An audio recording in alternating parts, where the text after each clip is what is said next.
All right, welcome to the 9 Point Day podcast. I am one half of your host, Jacob Langworthy. Today we have a very special guest. He is a veteran, a 20-year veteran in the Highland Games.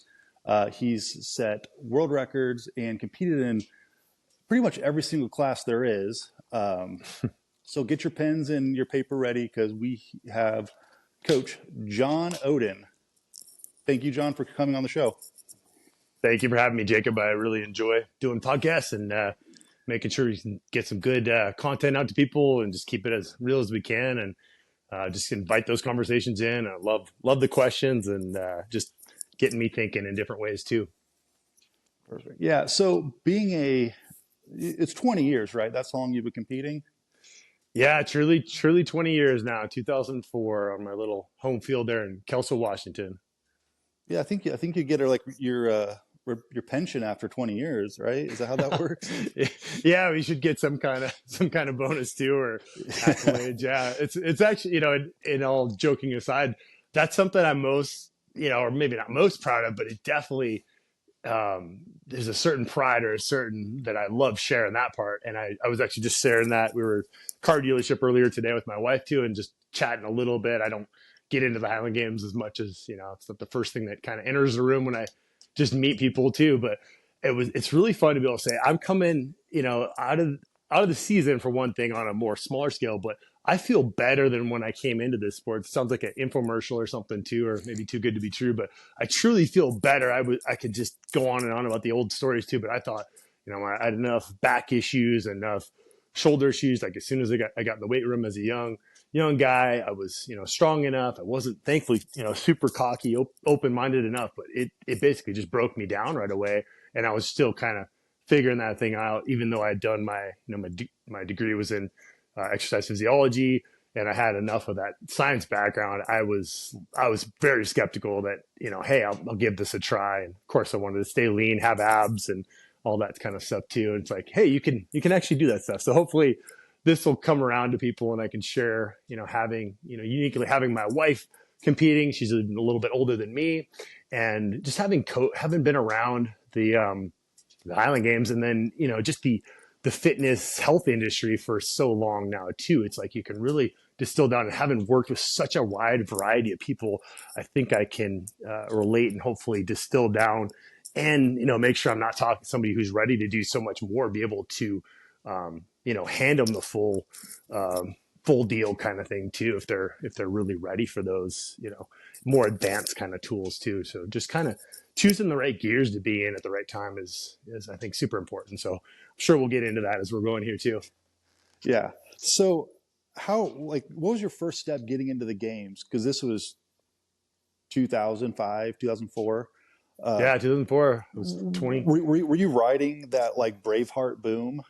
I was talking to one of the old pros, and he's talking about like the old back in the olden days, 20 years ago, and he's like, yeah, I was like, there was a big boom in the Highland Games, and he's like, because of Braveheart.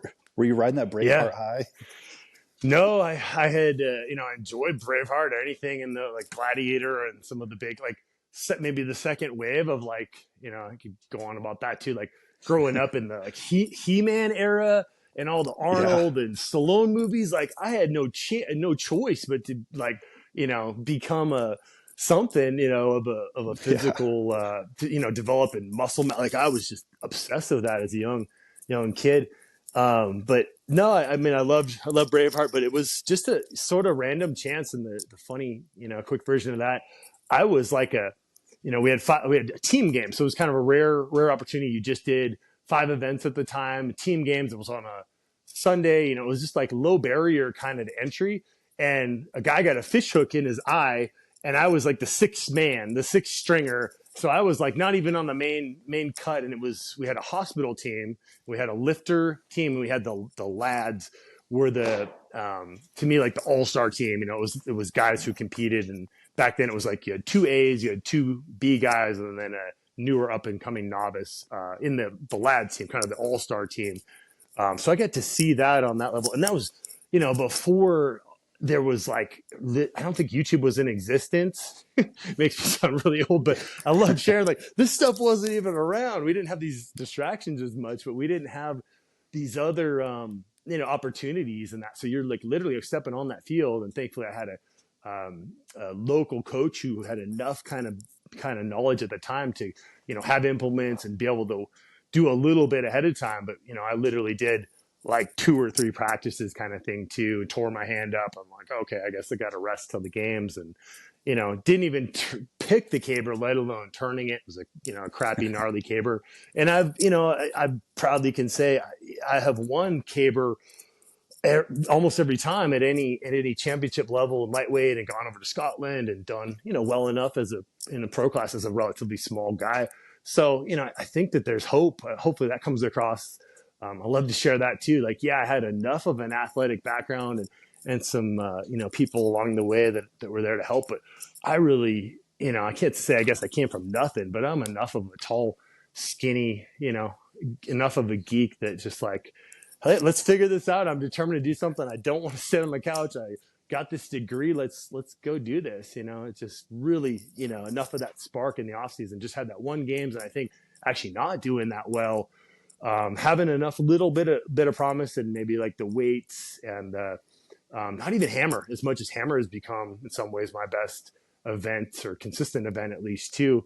I was not good at the hammer at all. And then, caber, like I said, just finishing on that caber and being like, oh, I didn't even pick this thing, let alone have an attempt to turn it. Like, I got to figure this out, kind of thing. So, just talking about it, thinking back, like that just lights me up still. And 20 years later, I'm like, there's still something to go after. There's still a cool new goal, or a old unsettled goal, or something out there that, hopefully resonates with a lot of people, finding those things that keep you going, keep filling your cup. Yeah, that's one of the things that is kind of a trend amongst like people in the Highland Games, like competing at a higher level, is that they weren't good on their first games, or it wasn't up to whatever standard they wanted to be, and they're like, well, there's more to squeeze. I have to squeeze this thing. We have to keep pursuing it. For sure. And even, my ex-wife, who I got into the games back, 15 years ago, she was a elite level gymnast, University of Washington gymnast. And she always had that perspective, like, I've already had my thing, done my thing. So she didn't take to the games as much as she was talented enough for a very petite lady, very strongly. She just kind of felt like I already accomplished my, fitness goals. And I was like, well, I haven't, I got a lot more in here too. And, and I've heard both sides of that too. There's a certain like curse or the, like the, in any sense, I guess, like peaking in high school, right? We know that you peak in high school, you just got a curse if you're this great athlete and you never went beyond high school. So, at least that's the perspective I have too. And I think sometimes it's easy to get stuck. If a guy was really good, high school, college level, sometimes they're, you could say not as coachable, or not as maybe, my type of person to work with too. They sometimes already have a ton of high level motivation, and they can read their body, and they can just put things together. And I totally respect that too. Who am I to say, hey, my way is the only way? I just have come across that from so many different experiences. And I'm just, even today, right now, I'm literally taking notes, and I'm learning as I'm going too. It's like, you're always that white belt mentality. Like, oh, there's always something to learn. There's always something to be hungry about. As soon as you think you got it all figured out, I think you might as well consider retiring, or taking a blow to the head at least, and resetting. Right. Yeah. That's if you're not willing to learn, then it's what's the point? If you think you've got it all, then amen. Yeah, absolutely. I don't know. I try to think, like, I can't even put myself in that kind of like mentality. This is white belt all day long. That's what it is. Yeah, exactly. Yep. So you have a very, like, I don't want to say unique, but you're like me. You've put a lot of thought into like the Highland Games and training and all that kind of stuff, more than the average bear. So let's kind of get into it, like a little bit of your, like, let's go off season philosophy, because we're coming into the off season. What does that kind of look like for you in your mind? Sure. And, just to touch on my background a little bit too, to give people a little bit of context, I I came from an exercise physiologist, background, meaning I worked in the clinic, I worked in employee wellness, worked with community health kind of side of things, and worked with very limited populations and in physical therapy, all these different disciplines. So I can't help but look at that longevity piece, and that's not always making me maybe the most popular or the most exciting. Like when somebody sees or hears what I'm going to be talking about and teaching, I'm kind of working through that with some guys right now that I'm coaching in the off season. It's not really the sexy stuff as much. It's just fundamental. There's no secret to it either. It's fundamentals. It's hard work. It's consistent quality. A lot of the stuff right now is doing the stuff we don't probably want to do, maybe neglected, cleaning some of that stuff up. So, I like to just make sure people know the context of where that came from. And then in the coaching side of things too, like I touched on, I feel like I came from very little as far as resources and background, and a very, tall, skinny guy that had a decent level of strength, but to build myself up and break myself down again as, coming into the pro class, that I was able to push myself up to close to 250 pounds. I know you're kind of probably thinking in some of those ways, like how heavy can I get before I break down? And, I want people to experience, I don't want to be this evangelical shaking my finger at people like, oh, you need to take care of your health first. But man, I sure can't get too close to that as far as like, whatever measure, blood pressure, are your labs there, all that, serious stuff though. And, I know people that have spouses, have family members, like, don't go all in unless you're really willing to go at least understand like what you're asking of your body. And again, thankfully I didn't take it too far, and, had enough of those relative risk factors kind of I'm like, I'm a fraud. I need to change this. So, seeing some high blood pressure numbers, seeing my blood glucose labs, and having just a kind of a funky family history of some of that stuff, and some of the men in my family dying young, like I need to turn the ship around. And I really did, give myself a little credit. Like I never have been over 220 again since cutting down 10 years ago. I decided I'm going to mostly stay lightweight, doing, right on the edge of the track you're on kind of thing too. And I'm sure you have a lot of different thoughts and trying to stay up there and compete as a, I would kind of say semi-pro, pseudo-pro in a way. Like I still did some pro games when I was invited, do some of this, demo kind of stuff. And then I could, tip in and go hard for lightweight championships or some lightweight records and things like that. So I could kind of in a sense, have it all throughout the year, stay a little bit heavier and train hard. So kind of leaning into that with the off season prep. I'm sure we can flesh this out quite a bit too, and go on and on. Go for it. Just, I guess, because like I'm kind of in that realm right now where just got into the pro class. I'm putting on a bunch of weight right now, trying to hang. Like you, I've never been like, I've always been kind of like a string bean most of my life, but we're kind of pushing that upper end. When you're around 250, like what exactly were those things that you were looking at that you were like, okay, this is a red flag for me, for my longevity in life, like to kind of dial it back. What were you looking at? Exactly. Yeah. Like, touched on seeing my blood pressure come up, and I'm like, I don't want to go on. I had like a fluky anomaly, like higher blood pressure as like coming out of high school. And I don't know, like I don't get into too much, well, how did this happen? But my dad did get exposed to Agent Orange, and I'm kind of actually researching that right now too. Like I may have this genetic kind of stuff that is, and looking at like blood pressure, blood glucose, fasting blood glucose, how my insulin sensitivity is, and then looking at even like thyroid and things like that too. So just like the whole metabolic process too. Thankfully, like cholesterol, all my other blood markers have always been really good, but a lot of it's just how you feel. I just started feeling like crap, and I can laugh at it now, but I was slamming down protein shakes just because I was working so many hours. I was side hustling, working, my fitness business, and then I was working full time at the hospital, and there was no rest for the wicked kind of thing. I was going through a divorce at the time, and I'm like, I got to get the calories in. So I'd be just, slamming down my calories and just trying to get it from, what we didn't know that much back, whatever that was, about 15 plus years ago now. We're just like, well, I got to get protein. So how's my easiest source of protein? How much of this stuff can I slam down and not just feel like garbage? And, it wasn't too bad until it's kind of like it didn't get heavy until it really got tough. And by, 2012 into 2012 season, I kind of ended my season early. I'm like, it's time to recap that. So I was just feeling completely lethargic. I did do like a sleep study then, and thankfully I didn't have sleep apnea, but a lot of those guys, and there's guys that talk about like, well, one of the first things you need to do when you get a pro, maybe you've heard that, like you got to get on a sleep apnea mask. And I'm like, hell no, this is insane. This is like, early death. And I mean, hell, part of me loves it. Like, yeah, let's die young and go hard and be gladiators. Like, man, I totally get that side.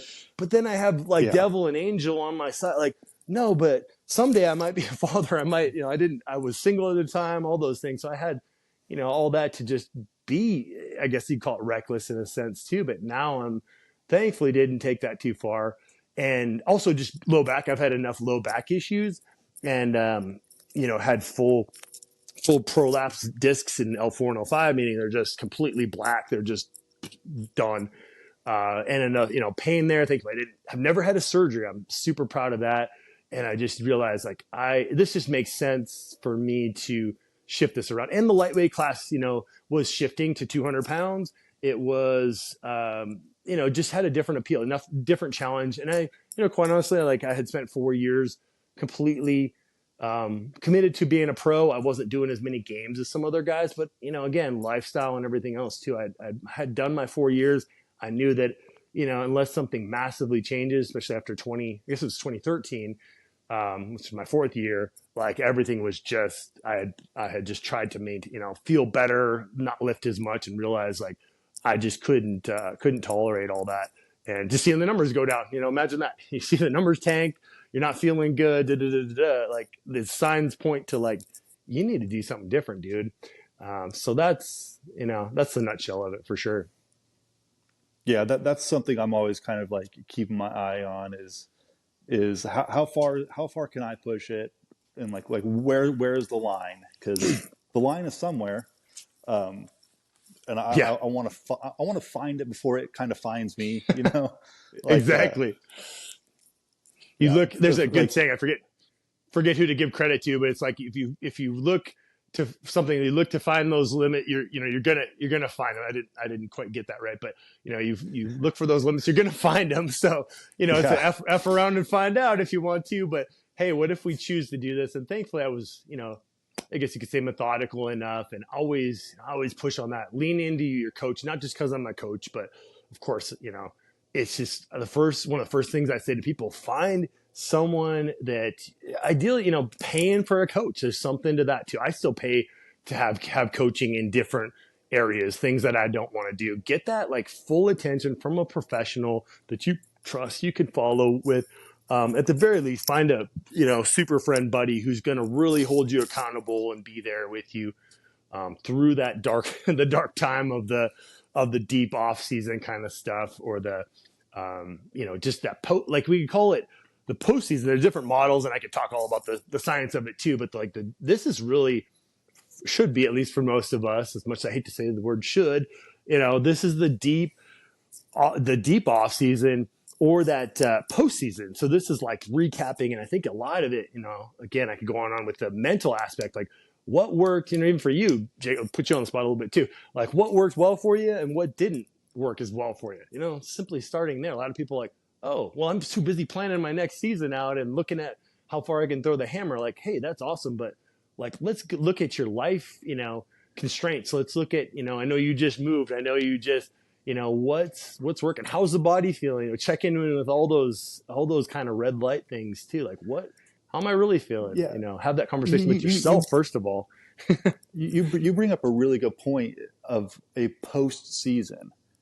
Because like I do a whole like postseason, like it's like 2 to 3 weeks of like work. Like I'm kind of getting like back in the gym and starting to lift again, and finding out like what my goals are based on what I did for the last 12 months.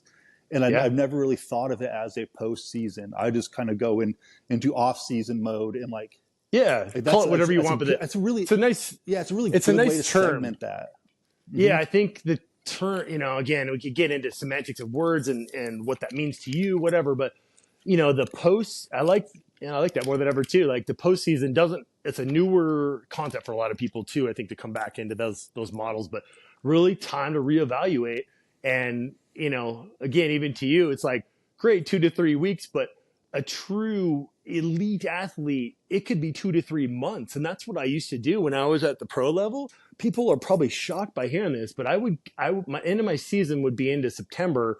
Partly I was in Western Washington, which people think, oh, it's more mild over there. Yeah, it is, but it just rains like hell every day, and it just sucks to get out there. Where over here in Eastern Oregon, I'm up at 3,500 feet or a little more, and it's just every day is quite variable. But we could have a 60-degree day tomorrow, and then it could be down 20 degrees and snowing and just all that stuff. So I've adapted to that and dealing with some of that. But it should be 2 to 3 months of a deep off season, like September to the end of the year. Again, I'm just giving the way I've found it to be absolutely best. Yes, I will work with people. I will modify some things, but there's some harder edges. And, especially if you have pain going on, you have an injury, that's a health concern. Imagine that, like fix your stuff. Like for me, I could, share a lot of stories, but I could use my most recent one was plantar fasciitis in my foot. If anybody's had that, it took me a year to get over that. I ignored it for quite a while, did the typical thing, like, oh, it's okay, whatever. And then finally dug in and again, got some help, hired one of my buddies who's a coach and physical therapist. And it took months to really get that feeling better. Tried, threw the book at it, but really imagine that, getting strong. As much as I'm like, I'm strong, I'm always running around barefoot, whatever. Sometimes, the body says, screw you. We're going to, send out the signal and you're going to be in pain for a while. It's going to be a dark winter for you, Mm-hmm. So I try to look at that stuff on the front end as much as I'm, I guess people would say I'm very proactive with things, but there's enough of like, well, you got to do what it takes, not what you think it takes necessarily. And, that deeper off season. And I think especially for advanced, I know we were going to talk about that a little bit too, like advanced masters athlete, meaning, 50 plus kind of guys and gals too, but anybody around 40, like you're asking a lot, or are you willing to put in the risk? Are you willing to go hard and high risk, high reward kind of thing? Hey, we can have that conversation too. I'm still there to help people along the way. But, I look at that and I think the word longevity or even health, I think that's a little bit like confusing and watered down because I don't think, high level Highland Games and true health, especially bulking up, all those things make sense on an overall holistic health. Again, I'm not trying to be the bad guy. I'm just know enough to realize how little I know or how much, I have, a little wisdom along the way maybe too. So I hope that doesn't push people away and they're pushing, stop on the podcast right now. I hope they're willing to kind of see it through and see I'm open-minded still too. And hey, I love to be surprised when somebody's like, oh yeah, I totally lifted heavy. There's one guy who just did a powerlifting meet, a good friend of mine too, did a high level powerlifting meet. And I won't name names, protect the innocent here kind of too, but probably figure out who that is.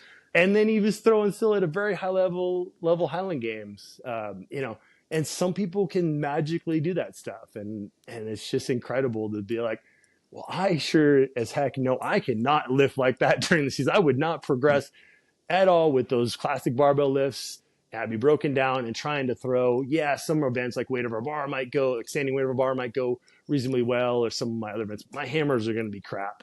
My, my stones go up. For me, when I'm able to press heavier, when I'm able to bench press and push press, like I get a lot out of those lifts. And I'm relatively, weak and broken down in the shoulder joint, from pitching and quarterbacking and stuff like that too. So, it's so individual, but there's so many principles that apply to everybody too. I think if people can realize like, yeah, you are special, you're unique, but there's so many fundamentals as just humans that are so easily distilled down into, some basic categories people can run through. So like when, okay, like what are your thoughts on, like off season, like bodybuilding, like a Yeah, phase of that? Like, is that that's something that much you're in favor of? absolutely. Yeah, the bodybuilding. I like to call it armor building. Doing something that's a little bit higher Build rep that doesn't meat mean. suit. Yeah, exactly. Yeah, especially like for you right now, man, that's perfect. If you're gonna stay heavyweight, which I'm assuming you are, Yeah. building that up. Somebody more, we've talked. I know Danny Autry's been on your podcast. For Mhm. him, I would not put any muscle or at least recomposition. I'd consider kind of that some of those conditions. Like, what are the weak links? What are the constraints on things too? For me, I'm even leaning into that and kind of finishing up my next phase of programming, and I'm like, oh, I need to filter this through. I'll filter it through my wife, but sometimes she's way too nice about things too. And I'm like, no, I need someone with a harder edge to pick this apart too. But I'm like, oh, I'd like to do, a little more dense hypertrophy phase. But I'm like, I don't have anything. If I'm going to generally stay right around lightweight, which I think, I need to stay closer to that 200 range rather than let my body weight honestly drift up like past 210 or so. Awesome problem to have. I mean, I'm so grateful that I can be super lean at 200 pounds or walk around, all the time. I just, of course, enjoy that too, walking around, with abs and still throwing fairly decent and looking at, all of my health markers and being like, yeah, my blood pressure is better than it was, 20 years ago, even 10 years ago, for sure, as a heavyweight kind of thing too. Like looking at those other wins, but again, I'm all part of me is all about that performance too. I just have to manage that side of my brain or you know that guy talking to me in the corner there too. Like I love just going all in and giving it all I got too, but thankfully there's enough of this very logical clinical side of me too. It's like, no, better, you can manage that. So I don't know if that answered your question. I kind of drifted off a Yeah. little bit too. How um how long of like a bodybuilding phase would you normally go Oh yeah. for, and like where would you place it into that off season? Well, and I would include that the magic word, call it mobility, call it, joint integrity. And for even before that, or in addition, let's say concurrently that it doesn't have to be, I do this hard edge phase, that hard edge phase. I wanted to get that across too with how I train.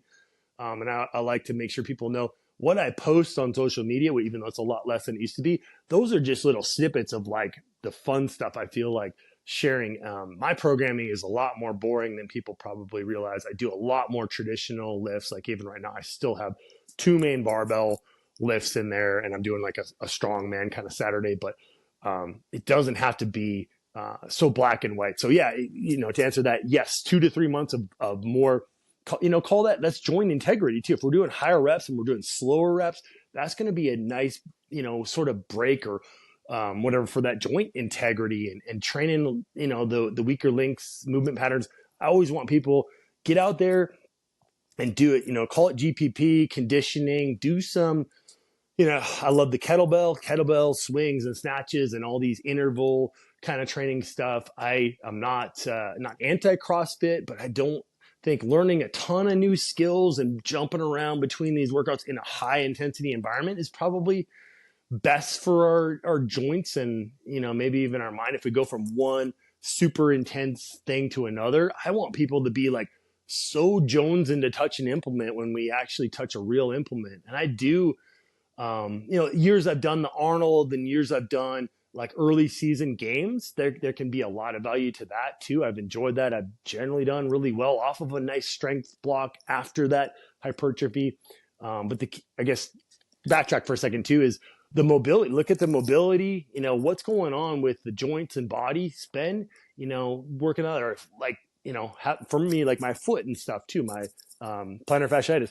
I can train the heck out of my upper body. I went right in on my upper body, and I'm basically in that hypertrophy into strength phase, in that block. So you can do different block, kind of like, like a minotaur or centaur or something too. You're like two different people. You could train that lower body hard if nothing's going on there. I've got a guy with more of a shoulder issue, and we're like, we're not going to touch that shoulder until it's almost pain free. I'm going to work with your PT on this. We're going to be systematic with that. But yeah, let's get after your lower body.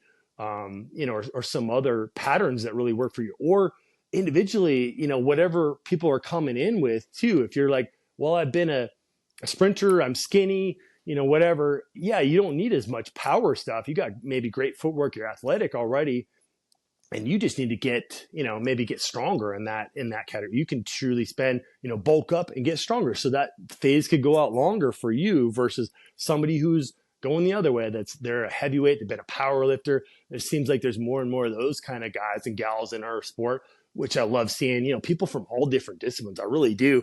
But it's like, you're already strong as heck. You need to get on the field right now. Get out and let's take some reps and spend a nice, day on the weekend just throwing. Skip the, heavy lifting stuff on the weekend or whatever. Yeah, put some quality in. Like, I'm always, anything I'm programming, somebody's doing something. I'm doing something in the under 5 rep range really year round. Like, I have to fight for my strength. My wife's pound for pound way stronger than me, but we still are programming, some heavier stuff. But really consider, like, am I just jumping into the next thing, or I like to have another goal or something. And I went so far away from that back in my earlier days. I would run a 5K. I would train for a 5K, which, that's a joke for a runner. And I live in Central Oregon. It's all this runner world. And like, it's half marathons are like 5K is a cute little race. But I'm like, I was 240 plus pounds and training for a 5K for a couple months. And I wouldn't even go in the gym. I knew myself well enough. I would want to start lifting heavier again. I would do a little bit of the bodybuilding stuff. I'd still allow myself to train arms. Now, for example, I'm allowing myself to really hit my grip training really hard. So I'm choosing some other things that don't overtax my back and my shoulders. Like, what are those, areas that I'm weaker on? And I want a heavy load on my body every week of my life on some of, or a heavy carry, things like carries are so valuable. For example, I could go on about carries in themselves. Like, grab a yoke, grab something really heavy, grab a stone within reason. I'd rather even see people use kettlebell, do some offset stuff, do some odd, suitcase carry, super valuable. Train the core, train the mobility, be honest with yourself, and ideally get some eyes on you with a good coach. And like, where are we really missing these areas? What's going to set me up better in the off season? Have that, period. Again, one of the classic examples, the classic research and true periodization training, looking at that off season and like, so that was the advice I had too, or the mantra and the attitude I took. Like, take such a long break off from throwing that you forget how to throw, or you forget how to throw that implement. And when you pick it up again, you're just excited to be back on the field and grateful and, whatever, where you're just like, fresh eyes, fresh mindset on it, and suffer a bit in the off season, doing that 5K stuff. Part of me hated it. And, I did well enough in some of those races that I felt super refreshed, and just kind of reset everything, or, find something totally different to compete in if you really need to compete in something, which I'm probably as much or guilty as anybody. I love to compete in different disciplines or train hard with a purpose. And then if I can, have a competition or demonstration to pressure test that, on the battlefield, heck yeah, go for it. But maybe it's, something, again, those classic models, those Russian models, especially.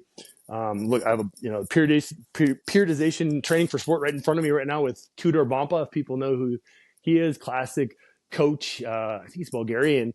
Looking at that model of like, go play basketball, or maybe, basketball's a little higher risk for knee injuries or something, but go do something very low impact and forget about training, I think would be ideal. And waiting longer to throw. I know there's so many games, so many opportunities, and I don't want to take those away from people. And I've broken that standard or rule so many times too. I like to go out. But then also, again, back to that real quick, of being able to break things down on within your own body, being able to train at different phases within, what your lower body and upper body can handle, where are the injuries, where are the weaker links. But you can also do that. I like that as an earlier season block, and then I'll take a deload time, and then I'll do another postseason, off season in a more smaller, not a yearly block, but I'll do that. I'll bundle a few games there, and I've really found that to be effective. Longevity of like mindset and enjoyment of the games. To like, I'm going to take a long break this year. Coming into it, I'm probably going to take a longer like summer break. and not do all of the games I've done for so many years. I love them all in different ways, but taking a longer break, give myself a true summer break with the family, not train in the heat, which I know a lot of other guys are training in a lot warmer conditions than I am. So I have that somewhat advantage, but it gets warm enough here, and if I'm dreading it, is that going to wear me out to play the long game? And I want to be throwing as my goal. Big part is I want to throw at least one games for the rest of my life until I'm on my deathbed kind of thing. I want to do at least one games and throw with respectable levels. Like, hey, for a 68-year-old, like, you're moving well, you're not so broken down, you're not that guy limping off the field. Like, that sounds pretty awesome to me too. But enough of those blocks. Go for it. Yeah, so you bring up a good point. Like, and this is something that I guess I kind of just naturally did. Last off season, I didn't take like real time off from throwing. I just tweaked my throwing so much that, like, it's not like I'm not training the 9 events anymore. I was just doing open stone and 1-turns on the lightweight because my finish was really not where I wanted it to be on the lightweight, and I was like, well, let's just do that. Let's just do 1-turns, cut out the middleman, like cut out that first turn, and like just kind of work on that. And it felt like I wasn't even training for the Highland Games because I was just doing this one specific thing for 2 months. It was very like, I don't know. That's kind of like, I guess what I'm hearing from you is like, it's kind of like taking that break, doing something physical that is not related. I mean, but it is related, but in my mind, like, it was so far different than trying to get two stone sessions a week, 2 weight sessions a week, 2 hammer sessions a week. Yeah. Yeah, that's a perfect little point to make. I like that. And what you said, all those things, you're checking my boxes as a coach too. My BS meter, I'm like, I could tell you were enjoying that enough, and I get that too. And I've definitely had those off seasons, and I like that idea. And that's what I'm doing with the theme with my throwers is at least one event they have the opportunity to practice that, but it's very drill focus. We're not taking a bunch of full throws. Absolutely, that can work really well. Like one main event or a couple other skills. Like, are we really owning that skill? Is it effective there at any point? You can start throwing that. I prefer knowing myself enough to and have enough technical prowess from where I'm at right now. I'm still doing some power stuff. I'm adding some elements in every workout. I'm still doing a little element of power. Like before I did my heavier incline bench yesterday, I'm still have in my warm-ups, I'm doing like a plyo push-up where I'm throwing, if I can, get outside, it's not just hammering down, rain, snow, whatever. I'm taking a med ball and I'm pushing that thing. I still want that. Just like a sprinter basically should do some kind of sprint. It's going to be modified, but you want to be a great sprinter. I just like that example of such a high-end peak, power skill orientation too. You want to sprint just about every week of your life kind of thing. Like, why not? And I'm doing some sprints and things too, but it's very distilled down. It's like 5 sets of maybe 20-yard hill sprints. And I'm just alive and enjoying it. I'm not hammering myself down with that stuff. I'm hammering myself down more with the other, weak links, mobility, more conditioning than ever, just because I want to push that to go, off season, backcountry snowboarding, hunting, all that. I don't want to be the dead weight out there too. So I'm pushing that. And, research has shown that too. Imagine that somebody who's got better level of condition, cardiovascular health, there is a correlation with injury risk too. People may not realize that too. If you're relatively, leaner, healthier, the body, is one piece. It wants to work well together in nutrition. You kind of are what you eat too. If you're eating a bunch of crappy inflammatory foods, don't let the postseason just, it's my off season, meaning off, like you're not doing anything. That's a bunch of crap too. Don't do that. Choose something else right away, especially if you can be honest with yourself, have that awareness of like, what do I really need to stay sane? And that's every even mildly dedicated athlete in the Highland Games, they're thinking that way. And what I just noticed, and the theme is like a lot of people throw themselves in the weight room, bulking, powerlifting based kind of stuff too. And like, that's where I've done off seasons where I've really got into Olympic lifting. I could talk about that and how that broke me down too. And other, more sports oriented stuff. It doesn't have to fit in that, I'm going to compete in this or I'm going to get so strong. It has to be measured by these three main lifts. You can choose, and I often will choose like a bit more of an odd lift or a carry. I did my big stone lifting and leading up to competing in my one and only strongman event up there with Danny up in Alaska, and hoping to go to Iceland. I could talk about that and all the sadness of what COVID brought to my big push to go lift the Husafell stone back in 2020. And that was one of the worst, like training so hard for those stones, hardly touching an implement. It was really hard on my body. And that was the last time I had a more serious scare, let's call it, enough of a knee injury that was led from my back and the sciatic stuff that, my knee got unstable.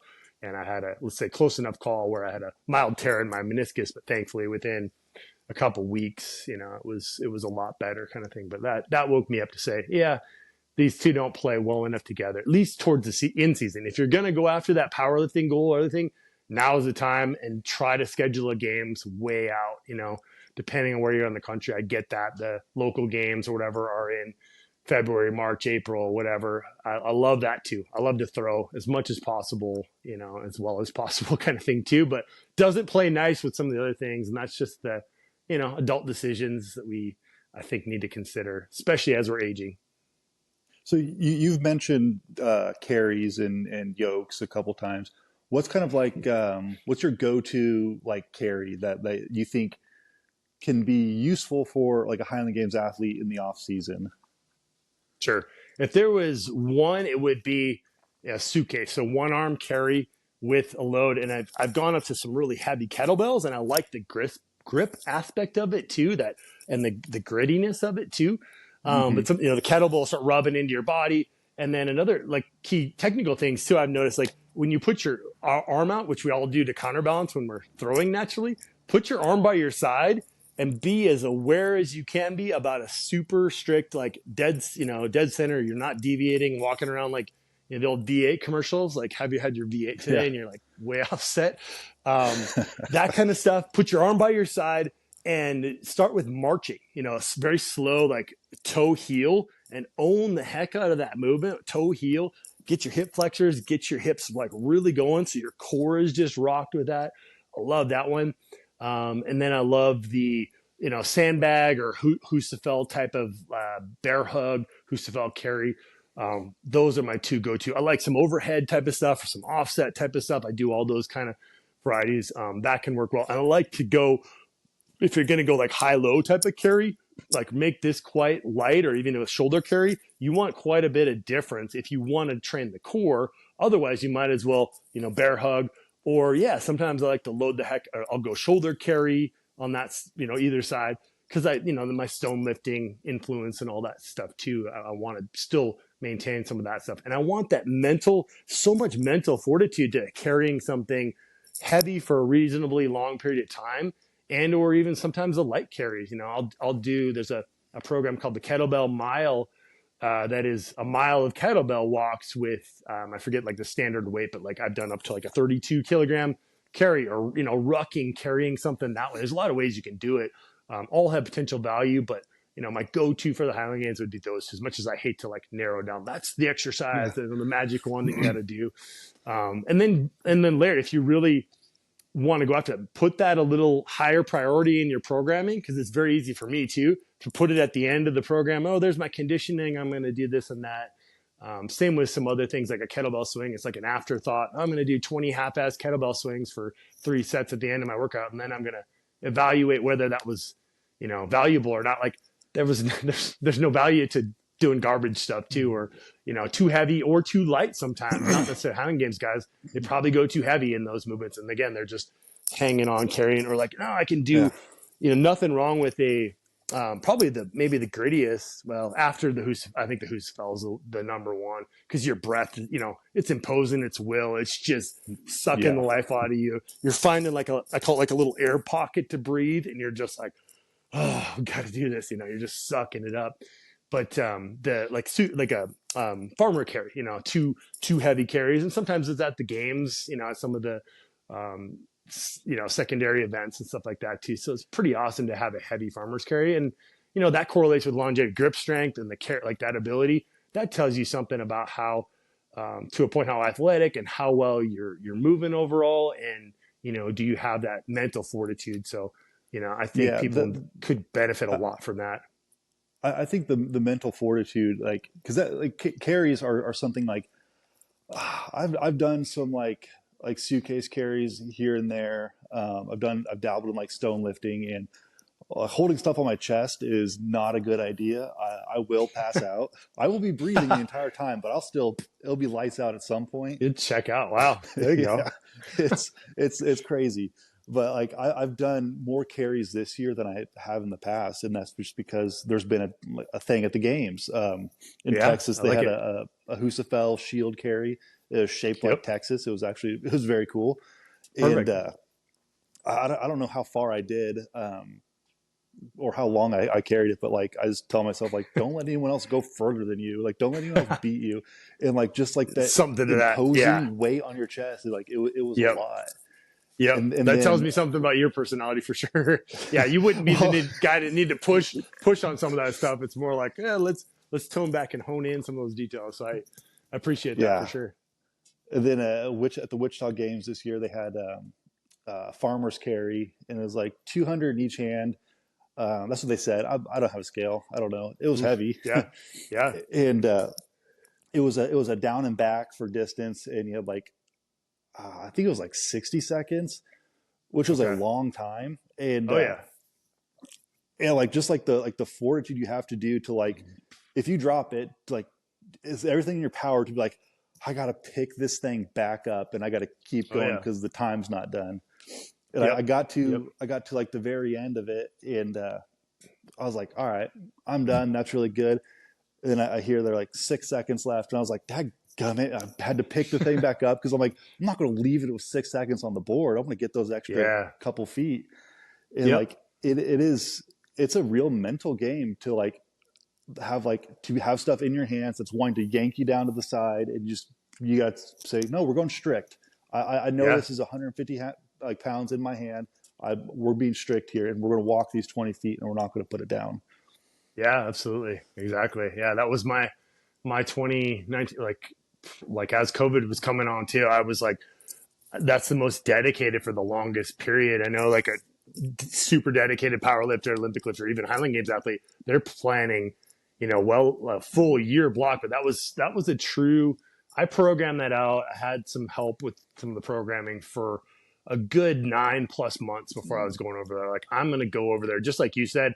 I'm either going to die trying, or I'm going to hang my hat and say, I gave this hell, and that's all I got. I'm giving it, and I felt like I was, I was just right there. I just needed to go out there on that day. I had lifted, more than the weights. Same with the Denny Stones. I went and did the Denny Stones in 2019, and I had done a lot of prep for that. Not quite as much, but I had trained above the weights. I had trained offset. I trained, heavy one arm stuff. I had done maybe too many variety of different lifts, but I'm like, I'm not going over there and fail, and I'm going to go over there and I'm going to hold them. That's brutal, even though, I only held them for 16 seconds.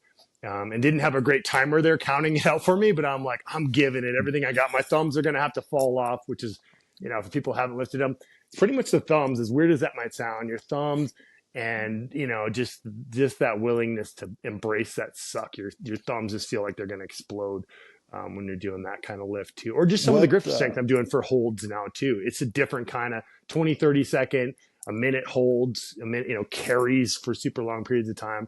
Absolutely. Now is the time to do that stuff too, by the way. Again, talking about that postseason into the off season. And you could dabble in some of that much more than I would rather see people do a true max effort, like even into the preseason and to in season.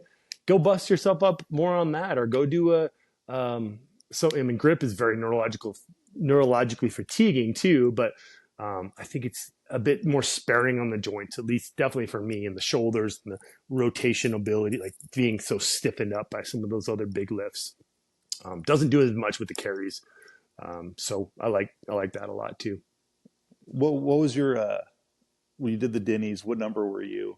Because it seems my list, and Austin and I haven't talked about this since we had a friend Michael Calvert who did stone tours Yeah. in Scotland and Iceland, Yep. and he was like I heard part of that too. Yeah. like he's like Lifters. 137, and like I know, I probably know 10 or 15 people who've gone and lifted the Denny stones, and Yeah. it's It's always gone up a lot. interesting that like the numbers, like I don't know, I think we're at like 300 now or something, Oh, is which it? is I was in the still like low to mid hundreds, somewhere around. Like I have to look that up too, where that was too, and the 125 or something like that. And there was again a lot less information, and there wasn't and I'm not knocking this. I love it. Like first thing I say, go buy the Cerberus handles at an exact height and buy some weights you can load, because you can go back on my way back in those ages of my Instagram. You can watch me lifting all this goofy stuff, standing on blocks, putting kettlebells on the blocks. Just looks sketchy as hell. Like let's get a heavy load.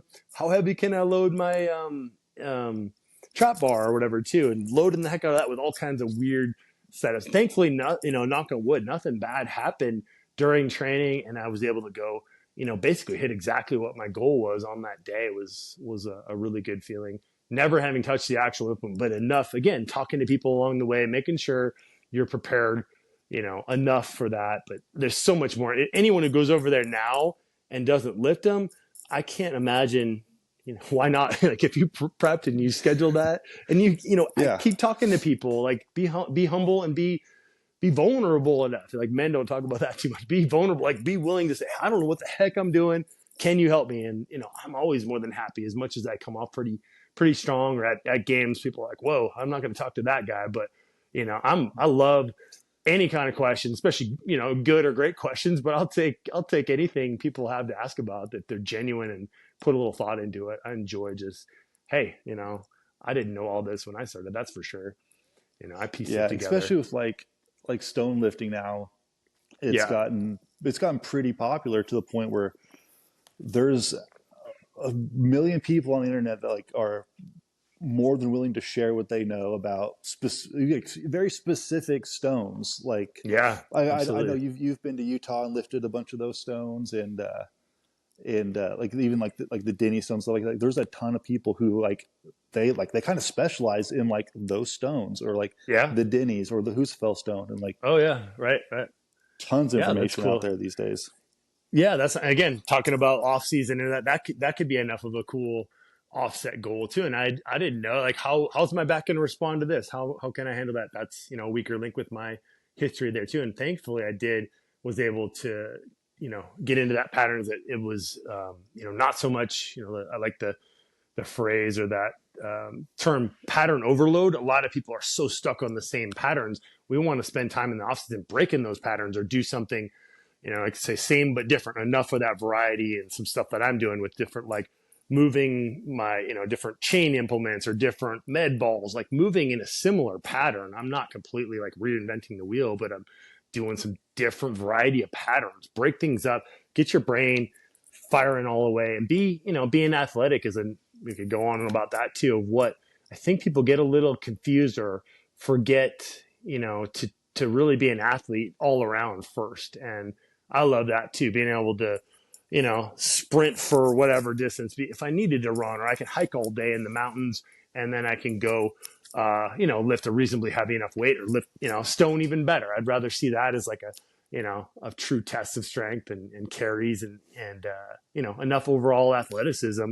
Yeah, there's probably a little bit off the top that I'm limiting some of my throwing ability from that. But if I'm healthier and happier, and, mentally like excited about the games, again, playing that long game versus, how quickly a lot of people burn out in the games. And that's okay too. Like maybe you're just like, hey, I'm going to give it hell for 2 years, but try to foresee some of that stuff on the front end too, or listen, if a good coach is going to tell you like, hey, I think you're running hot here. You're burning, you're driving this car really, you're not putting oil in it. You're not taking care of the maintenance on it, and you're driving it, like you stole it, kind of thing too. Yeah.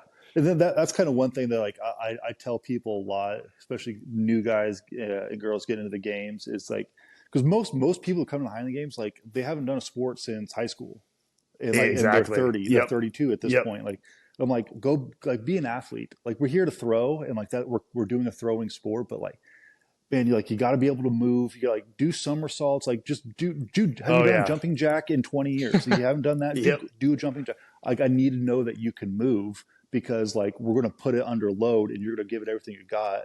And Yeah, exactly. you're untrained to a point. So like, I think a lot of people, and I advocate this a lot is more throws are better. Yeah. But for a lot of the population that they need to be comfortable in themselves, like going through movement patterns and stuff like that. That's not necessarily throwing. It will help Yeah. next year. It won't help. It won't Yep. help your throwing today. It'll help it next Yep. year. And I think there's a big picture thing that a lot of new people getting into the games like just don't understand yet because they hear me say like, oh, throw, get reps on reps on reps, and then Yep. maybe one day you can actually know how to do the event because it's hard to learn it and actually be like, I know this well. Exactly. No, I think he's perfect. That totally makes sense to me too. Get behind that completely. And, it's almost more effective or more safer even to train a 50-year-old guy who's athletic and been doing the games. And I have, perfect example of that right now too. A guy who's been doing the games. He's going into, I think, fourth year, but very athletic overall. So that's that like, whatever you want to call it, throwing age / just kind of overall athletic age rather than like, biological age. Of course, that's one thing to consider and what's going on, big picture systemically too. An 80-year-old and an 8-year-old, that's, not the same, but, all the other factors I think you're dead on too. And so many people have done so little, since high school or college I've been lifting the whole time. Like, great. So we're going to, like you said, get on the field. We're going to put in good enough reps. It's like perfection is the enemy of good enough or good. I like that mentality, but and that's where having that coach in those eyes, I'm like, okay, yeah, you're good enough. Just keep working that. Keep doing your hammer winds. Take a little bit out the top. Don't release all the time. Whatever that is on individual events too. And people want that whole formula like laid out into all the events and how many reps and how many things. And it's such a flow of that too. And I'm sure we could touch on that or go as deep as we want into that too. Of you have to listen to your body and mind too, and put that work in where it needs to be, but not. I don't like to get hyper focused when I program for myself or other athletes too. It's not like, I got to do 10 sets of 10 winds right here. Yeah, my goal is somewhere in that range. But if it's feeling like crap and mentally I'm completely checking out, I might take a break, or maybe I'll do 5 sets, do something else for a while and come back to it or whatever too.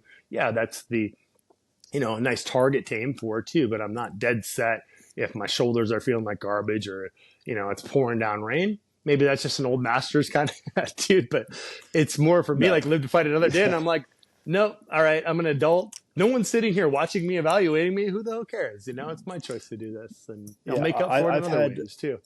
I've had many of practices where I just packed up my shit and left. Yep. Whether it be like my shoulder acting up on hammers and like I took 2 lines. I'm like, well, I'm not going to do this. And I've already did my stand throws that I was going to do. And yep, I'm just going to go home. Like there's no, or if I just feel off, like, I want to pack it in. But there's a point where you got to like tell yourself, like, you're being a coward. You're being, right. You're being soft, like man up, like just throw. And I mean, if I'm like hurting, then like, I'll probably like play it a little bit safe. But like, if I feel like I'm just mentally being like, oh, I'm tired. Like you can't do that more than like twice in a week. Yep. Like for me, like I can't do that more than twice in a week. I'm like, sometimes you're just, am I just getting soft here? Am I getting weak? Yeah, for sure. And then, I tell my athletes that too, or I'll in some of our clinics too, I'll have them go take a walk, literally like go walk. That's the last thing you want to do. They're just all into it. They're frustrated. Go take a walk, take some deep breath, go lay on the ground over there and just let it be. And then, step up and move around, maybe warm up a little bit again. How's the body feeling? Check in. And then, it's like, can you go again? Are you really that defeated? Or is there something you can salvage? Is there like, what's my intention for that practice? Go on and on about that too. But setting that intention for that day of practice, like for you too, like well, what was my intention? My intention was whatever, we can make this up too along the way. My intention was to hit my Braemar stone, whatever. Like I got greedy and now I'm going after hammers. Why am I hitting, these big, why am I going full throws on hammers again? Why are you measuring all those throws? It's easy to get caught up. And I still do that a lot less, and I'll make it a lot more just playful and not measure, all those tips from the pros kind of things that I'm sure you're already ahead of. I'm sure where I was at the same phase for sure. Just listening to all that and saying, what do I really need to do this right now? And sometimes, hell yes, you need to do this versus like, nope, you're great, dude. Pack it up and let that fire, rebuild, rekindle a little bit too, right? Need to add some more wood Yeah, on and it. it's Let just that flame build. it's just interesting, like looking back at like my mentality in like at different points of the year and like for practicing and how I've kind of like grown as an athlete. Because like I don't think I've thrown my chair in practice out of anger in like 2 years. So like and like There you go. those like kind of like crummy like mental days where I'm like, oh, I should just pack it in. Like they're getting a little bit less. Yeah, It's just that's interesting good. how like the ebbs and flows of like mentality is. Oh yeah, I can totally relate to that too. It's still, that's my like midsummer kind of woes or something too. I'm like, I'm just dreading, like I'm dragging my ass if I don't need to get out and practice on a very set time. I'm like, oh, I got a little flexible Saturday or something too. Like, step one, why am I not out there? I said I'd be out there at 9 or 9:30, whatever it is. You know, I'm not out there on time. I'm not looking forward to the practice. I'm out there. I'm already kind of mentally not in a sharp place. Like, what are you doing? Why do you need to take a longer break? Don't do the next game. Take a longer break. Get excited about that. And that's where people tease me a little bit. Like, yeah, you said you were retiring last year. What are you doing back out here again? And like, I retire every year. I say, screw the sport. I'm not doing it again.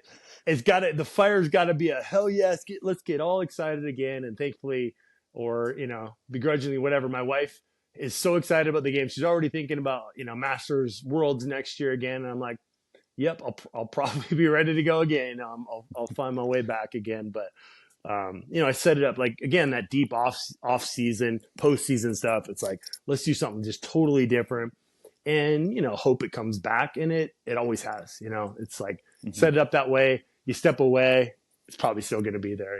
Set it free a little bit. It'll come back to you and probably be even stronger. And some different, finding, like we've talked about too, the different avenues of staying passionate about the games, connecting with people outside of the games, after the games, having a good attitude, and just being curious, being willing to learn, all that just gets said. Find somebody that is willing to put in the work and help coach them. Even if you're not a professional coach, I'm sure you can benefit somebody along the way and help bring them up too. So I love that part too. I'm always taking, especially somebody under my wing, kind of quietly, and saying, I'm going to pour into you, and I'm not going to charge you for all this extra coaching, but I just kind of quietly, that one person that really shows that promise, I'm going to sponsor. And Danny was my guy for a number of years too.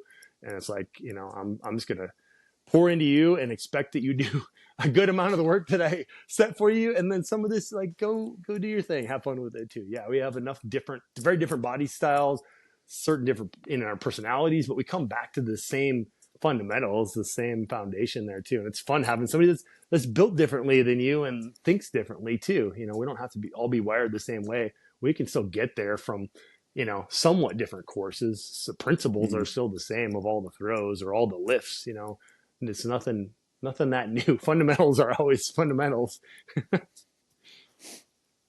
So pivoting from off season into the season, like Yep. how do you kind of like gear yourself up to be like this is that first games, and then because like and it's not like a one off, because like I've had games like really early season, like Yeah. first weekend of April or like middle of like March or whatever, that there's going to be like 2 months before the next one. So kind of like in that, like we have games now, we have games next week, and then 2 weeks after that we have another one.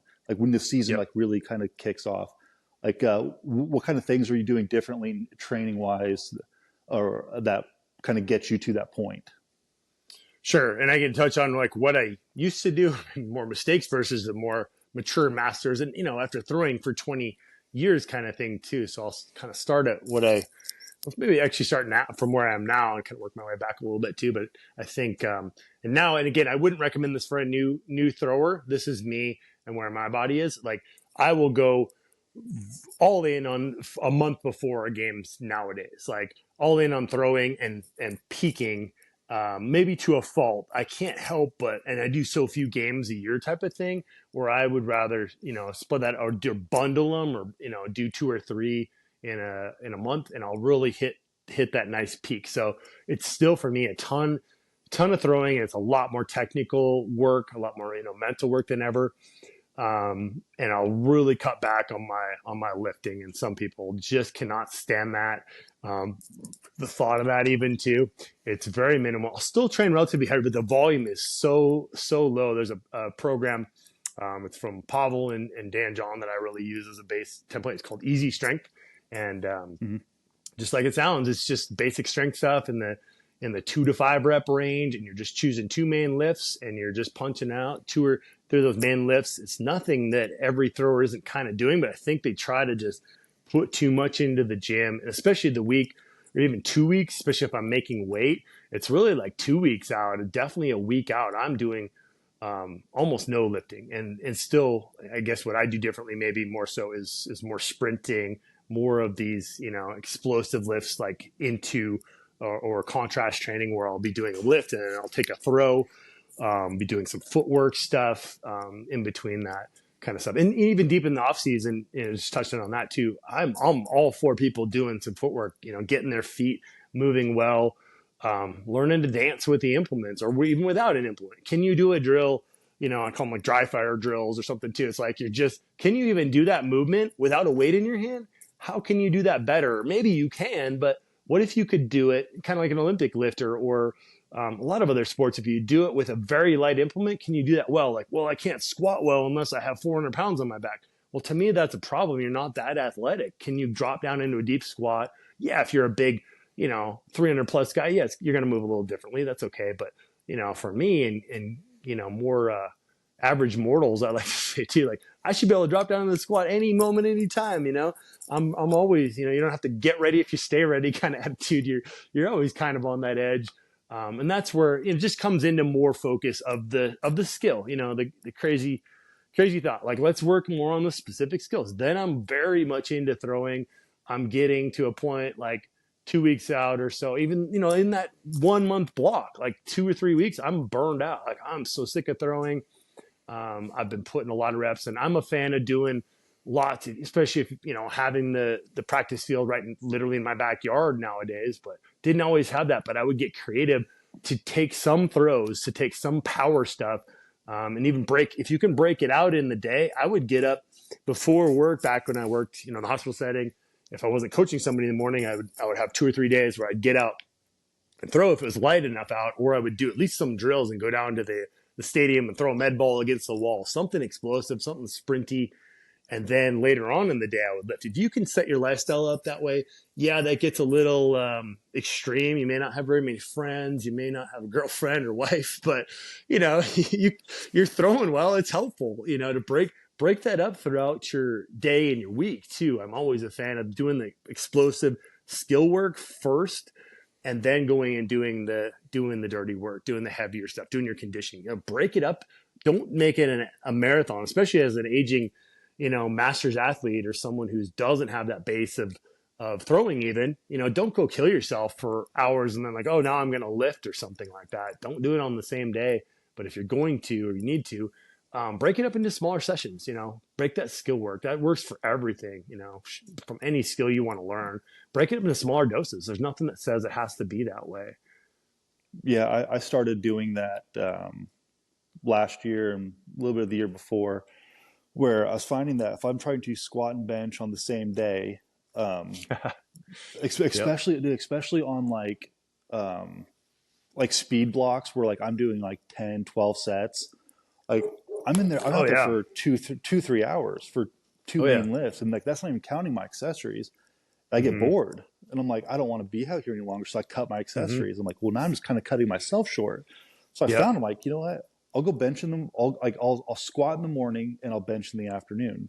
Cause Yep. like, cause like I know I can squat pretty much the same, like early in the morning, like have a little light breakfast I can squat. But like, Good for if I you, man. bench at that time, like I'm like, I don't think I can bench at that time. Like I'm like, I don't know. I'm gonna be too cold. I'm gonna tear something. Let's just do it in the Yeah. evening. And like, if I time it out right, my wife comes home at the right time when I'm on my top set and she can spot me. So, and like, There you go. I felt like Yeah, that was like totally. it was a game changer because like Yep. on the days that I was throwing, the days I was throwing and not lifting, I in the morning I can do like special skill work, like run through kind of like drills, like empty handed or with like 8 pound like little med balls, kind of go through some stone drills, and then Oh yeah. 4 or 5 hours later I can go out to the field and actually do it. And Oh yeah. And I made a lot of see, good progress doing that. seeing your progress, if people don't know about all like that, what you've done, like you stand out. Like you have done a ton last year. Just to give you credit where credit's due too. That's Thank you. awesome to see your progress, man. Seriously, like it's working, and I hope people are taking this to heart. And I happen to agree with it too. Like it just makes so much sense to do it that way. And yeah, your life starts to kind of revolve around Highland Games, but what other hobbies or things, or what are you missing out on? Yeah, if you're missing out on family, or you're not taking care of other aspects of your health or your career, yeah, you have to put that in there too. But why not? We only, I think, have one life to live here, and why not give it your really truly your best, or know where your edge. Like you said, you can have edges of like, I'm too obsessed with Highland Games. Crazy idea, right? I think all of us hit some of that too. And somebody maybe that cares about us tells us like, maybe you could cool it down a little bit too. But hopefully it's about the technical aspects of the throws. I can speak to that too. If you're watching video, you watch a video yourself, you're not going to physically burn out from that. You're mentally burned out, but I can recover usually a little quicker from that. But if I'm physically burned out or injured, that's a little different story. So go after those things, or like you're saying, mate, be so meticulous with your drills, or what if people spent so much on their core and mobility and carries? What if they put that effort into those weak links that they're not good at? I guarantee they're not going to regret that in the big picture. Yeah, they're not going to see the instant carryover to their throws, but just like having a retirement fund, or not buying the shiny new boat instead of doing something to invest in that makes a lot more has a higher ROI, and on the long run from a investing financially side, it's the same kind of thing. We only have so much time, money, and our bodies can only handle so much. And yeah, I'm still willing to push to some edges for sure, but I've found some edges, and like you said earlier too, like I pushed past them, and I hardly even realized I was doing it at the time, and I really could have or should have known better. And I had good people around me. I'm working in the clinic. I'm working with broken down people as it is, and I happen to be one of them. Yeah, you mentioned like watching video. I think that's a very underutilized tool that like a lot of people aren't doing. Um, everyone has like a video camera on them at all times. Like every phone has like high Exactly. quality video, and it is sad when I find out that like guys are like asking me for like tips and stuff like that. I'm like, oh, send me a video. They're like, oh, I don't have any video. I'm like, Yeah. well, that's step one. Video. I video every single throw, and on pretty much every single drill I do all year. Beautiful, man. That's, About again, 60% people of it gets, listen to what yeah. he just said right there. That is an absolute, I love it. I can't tell you how many people tell me like, yeah, I just kind of have an affliction to turn on a video, or I'm focusing or whatever. Like, nope, you said it. Step one, if you're not taking video, especially if I'm there to coach you, I can't tell what you're doing. And I love that. I want to see your drills, maybe even more so than your full throws, because I'm going to probably see what I need to see in one full throw for most, average amateurs, totally for beginners. And it's going to be so broken. It's more like that middle range amateurs. I'm like, great.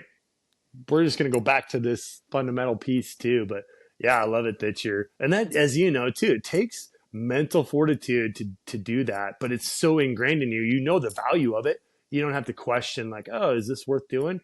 Absolutely. No excuse, because right, we have those things in our pocket. I didn't have them early days. There was no camera, and then it became those little flip phone cameras, and you're trying to Yeah. review this tiny little frame and send it to somebody. But that was one of the biggest breakthroughs for me, was sending it, having that coach to be able to review it, spending some time, of course, in person, and then going and disciplining myself and being, you know, eyes on the camera. And unless I can really feel it, there's times where I'll definitely just flow through it, and then I'll usually check one or two videos, and usually it does look like what it's feeling like. If you're way off, if you're like, oh, I think it feels this way, my low point of my hammer, I think I'm orbiting like whatever off the ground, and you're really like that off the ground, you need to shoot a ton of videos, because your body awareness, your sense of self in that, event is not there. You don't have the connection with the implement. But obviously, that at this point now too. It's not a question for you. Yeah, most of my video work, like I do, like I'll watch like maybe 1 to 2 video like in practice, and if one went really bad and like I'm like, why'd that happen? I'll go back Yeah. and watch. Or if one went like really good, I'm like, okay, that went way past my marker flag. Why'd that Yeah. happen? And Mm-hmm. because like when they're really bad or they're really good, Yeah. I don't really know like what was the thing that did that. So I gotta go Okay. check it. I'm like, okay, now we're working, and then I get back home, I sit down at my desk, I'm just like scrolling through like, okay, I got that, and then like compile them all, put them on YouTube for everyone to see. put Yeah. my shame out there for the world. No, we need more of that too.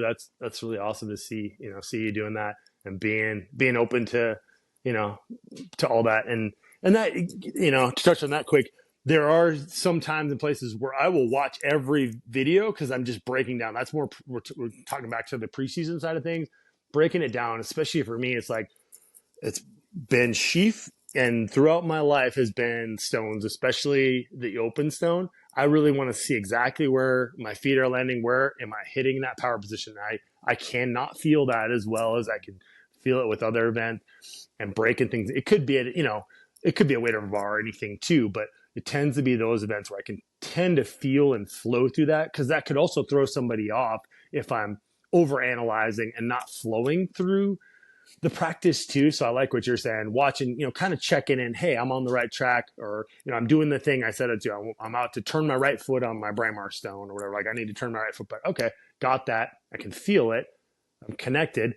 Now go out and take them, and then go back and review them, and make some notes for next practice. If you're taking physical notes, that's one of the best things you can do too. If you're not, you're probably going to forget some of those things that you set out Book, to yeah. do. Heck, yeah. I mean, I can tell when somebody shows up to one of my clinics or practices, or, somebody I'm coaching, they got their notebook. They're already like moving around, warming up. They're not just sitting there. And yeah, I like the DS too or whatever, even at the games, like somebody who's there and they're on the field ready, warming up, doing the little preparation things, getting their mind right, rather than like, just completely casual. And that's fine too. I'm nothing against those guys, but it's pretty easy to see the person who's going to make progress. And I love to see, I want to see people make progress. I'm excited about that. I'm excited about other health variables. And then, there are people that are there that aren't, let's say, serious about it. That's fine too. But I'm probably not going to be as excited to sit down and be like, hey, you're going to be my new best friend. Probably not going to just gravitate towards being, warm and fuzzy with you. And that's probably where my reputation of being that, just serious athlete on the field comes from. And, I'm okay with Yeah, that. well, I mean, we all breathe that same like thin air, and like we Yeah. want to be around the people that are chasing this nonsense as Yeah. aggressively as we are. Yeah, it's a crazy, weird sport, and you could say that about any sport, really, at some point too. Yeah, there's millions of dollars involved too, but why would anybody want to drive a race car fast or go climb a crazy mountain? Like, why? And then it becomes the best question is why not? When somebody says why not, or why can't I do that? When I decided why can't I do that? That person's at that level, or I want to improve my head. One of my big things is my heavyweight for distance. Why can't I throw 35 feet with the heavyweight for distance? And that was like a game. Like I'm going to go out I'm going to attack that area, and I'm going to go out year round. I'm not going to kill myself, but I'm going to start training this event. So kind of speaking to the opposite side of that, when you're fired up and you're on it for, that season. You can have a couple of those seasons, I think, and get away with more, but I don't think you can do it for 20 years. At least I can't. Stuff's going to fall the apart. fire will burn out. Yeah. Yeah. And you're probably going to be alone and sad sitting in the corner too. You're not going to have a family. You're not going to have a wife. You're not going to have all those other good life things, I think, too. So let's talk a little, because you mentioned this a minute ago about like warm-ups. You said, talking about your athletes coming to warm up. You have actually have like kind of like in your mind, like what you do for a warm-up for every games. What does that look like? Yeah, that's easy enough, and also certain nuances with that too. And I say to my athletes too, if you don't have time, like before a training session, if you don't have time to warm up, you don't have time to train. We got to get in. Anybody who comes in my gym, we're doing warm ups. Like, yeah, you're late to class. Jump in when you're done with your warm ups, because so much value to that.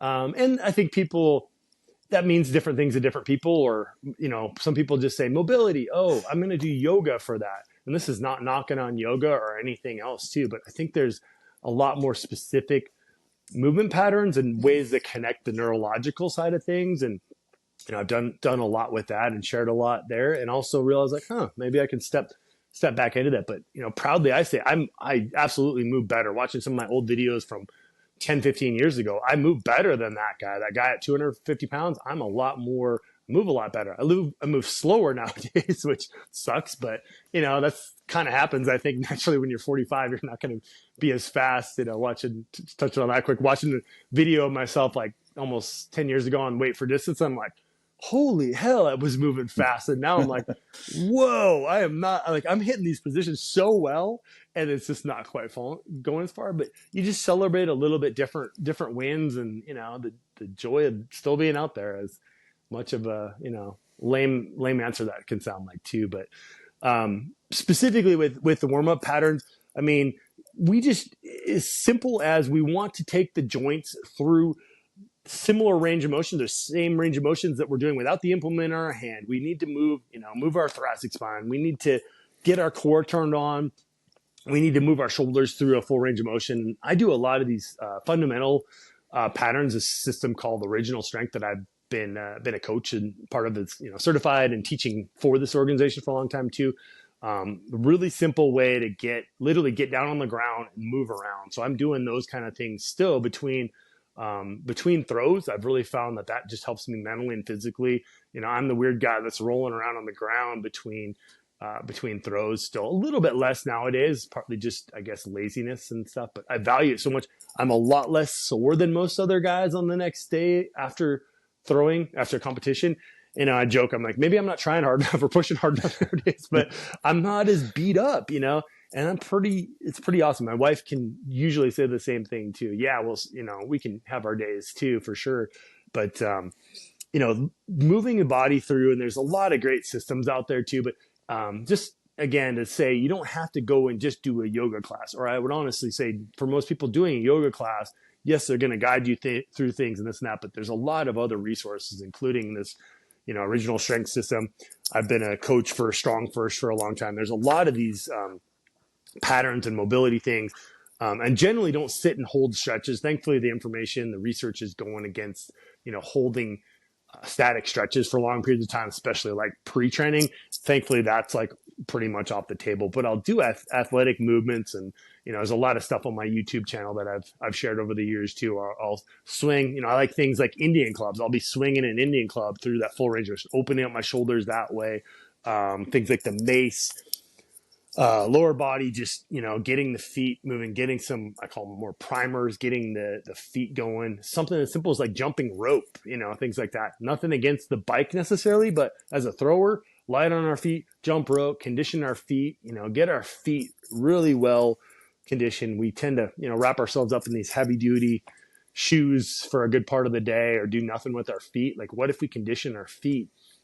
Again, my influence of being kicked in the ass with plantar fasciitis kind of stuff too. But, we get moving in those ways. That's what, as we age, we need to do more of that stuff, in my opinion, and cover some bases. Again, it's simple. Can I do a deep squat? I touched on that a little bit earlier. Can I do a deep squat?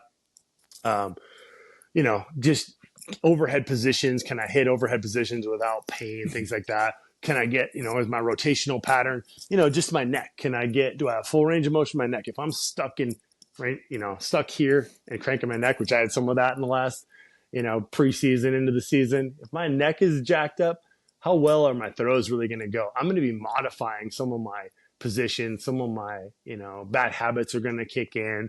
I'm going to be stressing different parts of my body, all those things are going to make a difference kind of thing too. So hopefully that gives a little context to some of that stuff. But a good portion, I think people do way too little on that. Again, the heavy lifting, they're just jumping into the throws. And take time, you can make up drills. I'm still creating different drill patterns and trying to armor up, or almost like talking about like the more the bodybuilding or the armor building. Right now I'm taking some heavy chains and I'm moving them back and forth in a rotational pattern that's kind of like a hammer, almost like a sheath, like out in front of my body. I've done tons of kettlebell swings for years and years out in front of my body, but rotating side to side.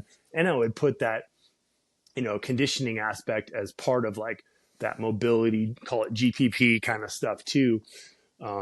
Even not as much in season, I will minimize that kind of stuff too, but I'll still get out there and do, a ruck with a 30-pound pack, and I'll just keep it low and slow and move or go walk. Crazy idea for Highland Games athlete. After every meal, go walk, go for a damn walk and move your body. Yeah, I think we were on the go walking after a meal for like a minute there, and then everyone kind of died off of doing that. Yeah. Now exactly. It's just walk back to the car and eat. Yeah. after exactly. a meal. But again. Oh, sorry. Just to touch on that, you get so much. Sorry, you get so much out of that when those little things. I noticed that with athletes too, when they're doing those little things, like even after a games, it's just like their mind is still going strong, or the guy or gal who's willing to do those little things, all throughout the year. They're not taking so many shortcuts. They're willing to like, yeah, let's go take some extra, park farther away in their car, take the stairs instead of the escalator. Like they're not just looking for this lazy way of being a big person, taking up space and throwing far. And then what else? What's your life going to be like when you're 40, 50, 60 years old kind of thing too. And not, I looked at that pattern from Highland Games athletes. Unfortunately, there's a lot of people that get pretty broken down ahead of time. So anyway, sorry to hijack your topic. let me give you like my warm up, and like you tell me sure where I can improve on that, because I think I have a pretty basic warm up that a lot of guys do. Right? It's like, this is gonna be like in practice. In a games, it's a little bit different.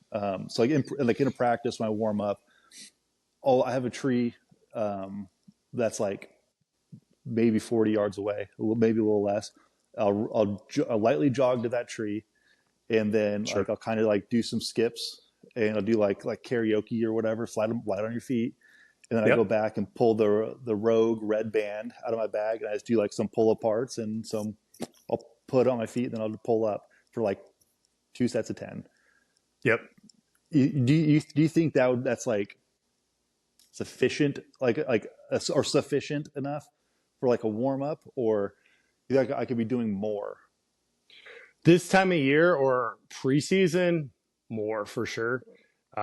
Especially again, aging athlete. What other issues does somebody have going on? It could be a lot more than that. But I get where if you have to spend a half hour warming up, like, come on, it's time to get on with the show. Let's throw, man. I did that a little bit. I cut a little corner with my heavier bench workout last night, because it's like I had a busy ass day. Things kind of washed away, but my wife loves me and hates me for it too. It's like 8:00, like she's winding down, and I'm like, no, I got to go and train still. So, that fire's still alive. So yeah, I condensed my warm up, maybe half-assed my warm up a little bit too, but it kind of depends. I'm always working on, like, again, I just touch on my foot, for example, and I had some shoulder stuff. So I'll do some more like specific neck exercises, because that's my weak link. So like for you, I would ask, what are the weak links, or was there any current injury, something that's kind of like in a hot spot that's going on for you? It doesn't sound like you have too much, unless you want to share, put that out there, like something that's, bothering you or been hanging on, or a previous injury. It could be tuning into some of that stuff too.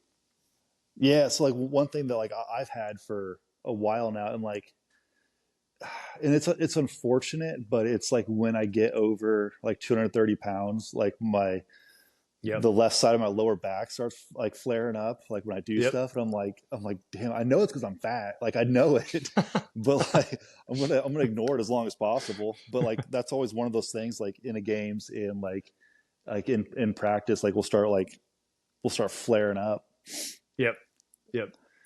So I would, for you, I'd get into, just off the cuff without analyzing, you get super into it. Yeah, I would yeah, hit a core pattern. Like if you had a kettlebell out there at the minimum, like one of the, those carries, walk the carry, maybe not, I don't know how far you're skipping down and doing your run. Like maybe it's carrying the kettlebell back and forth. Maybe it's doing some rotational patterns, like we call them windshield wipers, like back and forth. And I'll put like a, band on the legs to fire up the core a little harder, fire up the lateral hips, that kind of stuff. We all can generally benefit from a lot of this rotary patterns. And yeah, sometimes it's, the ground isn't super appealing, but bring a towel or a little mat out or something like that. Again, it sounds more like yoga now again too, but getting down on the ground is the first where I start and end for everybody too. We get down on the ground, we do some different, like the patterns in the original strength, these developmental patterns we'll do a rocking, think of what like a baby does. They'll do rocking patterns. They'll get down on hands and knees and they'll rock. They'll do rotary patterns. They'll turn their head side to side. So maybe I'll be like on all fours and turn my head side to side. Just wake up. We don't think about our vestibular system. So we're training this gyroscope on our head, figuring out where we are in space. So never a bad thing to just start and end with that stuff. We'll do rolling patterns. Sometimes I'll do like a high roll. And these are all on my YouTube stuff over the years where I'll do like a bridge and a reach. I'll be bridging up and reaching. I don't want to tear off my headphones here too, but bridge and reach. Hard without a lot of space to demo them. But different patterns where I'm doing rotation. My upper and lower body are generally kind of doing something different. That makes total sense to a thrower, I think. And we'll do a crawling pattern. Could you get down on all fours and crawl? Could you crawl forward, back, and lateral? That could be a nice way to get everything because your shoulders are getting a little more wake up stability, cross body, you're connecting to your hips. And then we call it a cross crawl. It's a super simple one. You're standing and connecting, or you're laying on your back and you're connecting the left and right sides and sometimes we'll put a little bit of pressure into that. So we're waking up this lateral, these lateral slings and this cross body kind of stuff. So it has a lot, like people don't think about it from a neurological level. Like, yeah, we want to warm the tissues up. Yeah, we want to mentally feel fresh and warm, but think about it neurologically. What are we trying to do? We want to get this shoulder connected with this hip, right? For example, we want the head to be doing, the eyes to be doing what it's supposed to be doing, the breath, we'll sit there. I'll even have people lay down depending on where they are in their day and what's going on. I'll have them lay down. People hate that sometimes too, but it feels so dang good to just lay down. We're going to do some deep diaphragmatic breathing from different positions. The breath is so much connected with the core too. We'll do breath work stuff. And then what's the other pattern that I'm missing? Rock and rolling, head nods, cross crawls. I guess that covers all five of them, I think too. So we'll do those patterns, not all of them every time, but most people benefit from a lot of that stuff. So that's all ground-based kind of stuff. And then we'll get up. There's one I really like called the world's greatest stretch, or the perfect stretch. It's basically hitting all the stuff in your lower body, and you can kind of march down the field and you're rotating, twisting side to side. That's all stuff I have on there. And you're able to stand up and do that. You don't have to get down on the ground for that kind of stuff. Like for you, again, like a dead bug would be another similar kind of pattern to wake that stuff up, get the core fired up. What else? And then like some upper body, kind of stuff, which is sometimes harder on the field to hit that kind of stuff too, but sure wouldn't hurt to hit that. For you, it might just be like double that amount of work, or it might be a few more, power skips, or bringing that jump rope out and hitting that. If like for me, like my feet, I want to get more responsive, back in my foot. I'm mostly back to near 100% when I went and got tested by my PT on some, I got to get on the force plate. So like, okay, we finally leveled this out now too.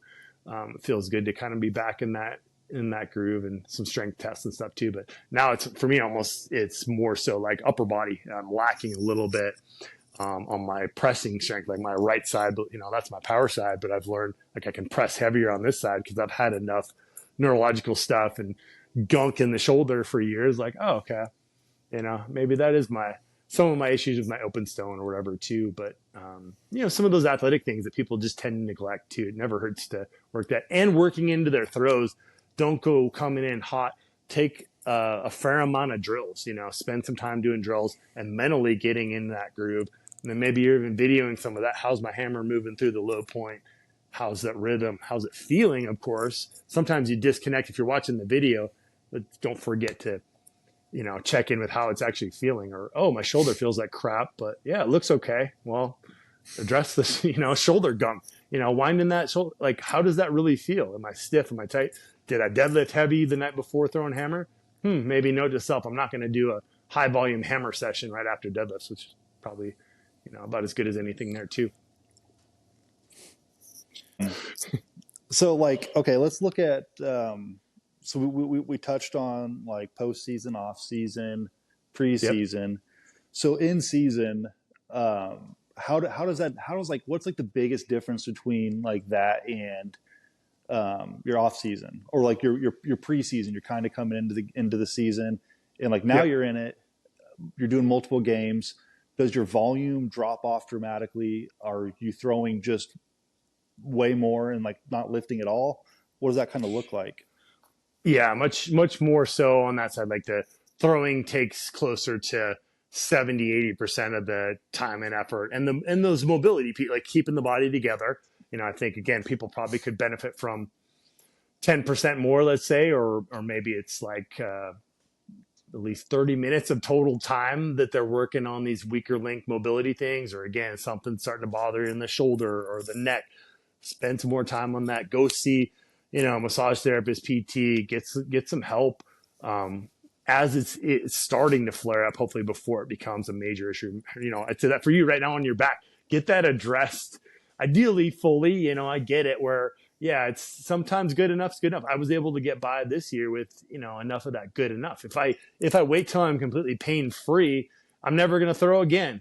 Something's going to be bothering me too. So I get that completely. But, the easiest enough answer with the preseason, you can still get greedy enough and still be pushing for some strength goals and some gym PRs to a point, especially depending on the person, where they are. If they're already super strong, I'd love this, and they're not technically sound. Yeah, absolutely. Spend a lot more time on the field, or maybe really push back, minimize their gym stuff, and I'll program that and put the like blinders on them. So you're just like, no, your time is best spent out here versus, the relatively weaker person or the person who needs more of that athletic stuff.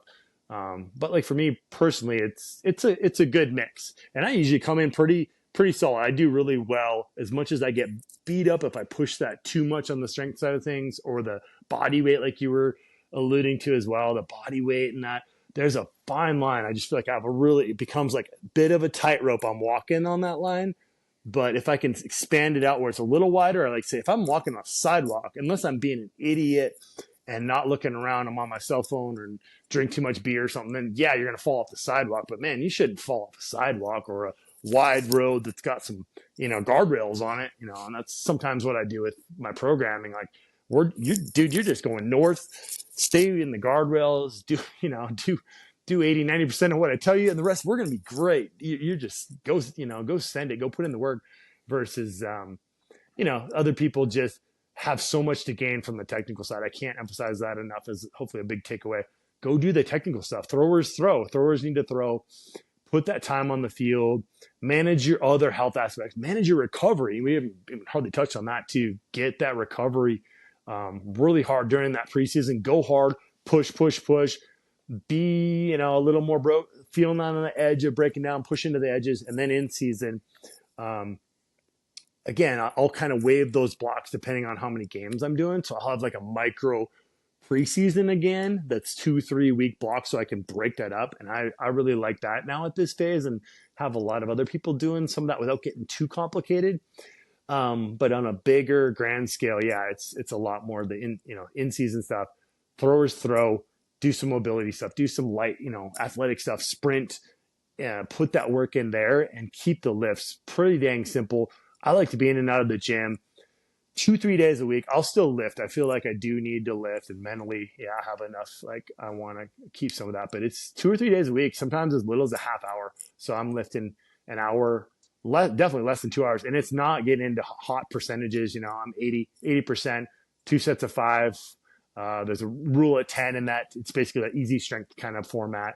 And that's where I'll share, some of those more specific, like I'll be doing a couple creative drills, but that's like 10% of this like fun, creative stuff. And that's what I like to share more of that stuff rather than seeing me do my not say 9 sets during, maybe preseason, but in season, I'm not doing 9 sets, but nobody needs to see me doing bench press for, week after week and that. But there's something, I like people that post their progressions, more into off season, preseason of their lifts. They're just slowly showing, hey, this worked really well for me. I tweaked that, those kind of things. But that, tends to be a little bit more boring rather than the fun stuff of actually sharing the technical things or the more, I like, those power movements.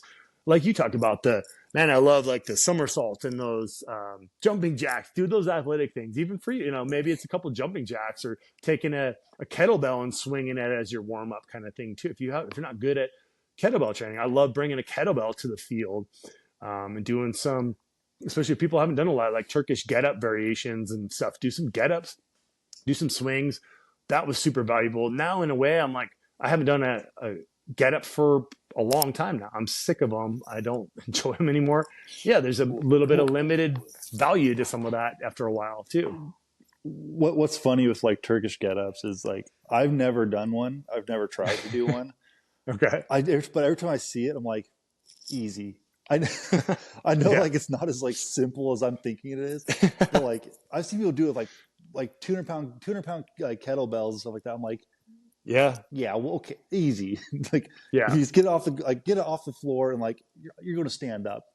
yep, In my yeah. mind, like that's how I know that's not how it works, but Yeah, some of that we call them getter dones. It's just like I'm gonna get it done, and like the form is just fighting for it, the arms bending and all that. And this is more my kettlebell instructor mindset in StrongFirst. Like we have a very strict standard of how it's done, and like you don't deviate from that standard really ever unless you're just like, hey, I'm waving that flag, I'm just getting it done, or having fun with this, demonstrating my strength rather than like training. We call it the skill of strength because it really is in any pattern, whether it's a bench press is little some way simplified, but obviously somebody can spend their whole life dedicated to, trying to set a world record or just a great PR for them on their bench press. But yeah, the get up adds some other elements. It gets all the different patterns of the body. That would be a good enough one for people to do for sure for a warm up, especially if they're not familiar with it.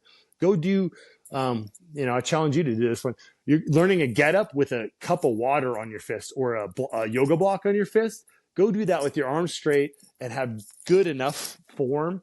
You learn where your body's limitations are, where your rotary stability, do you actually have stability in your shoulder and enough mobility to kind of roll through these patterns in a, good enough pattern.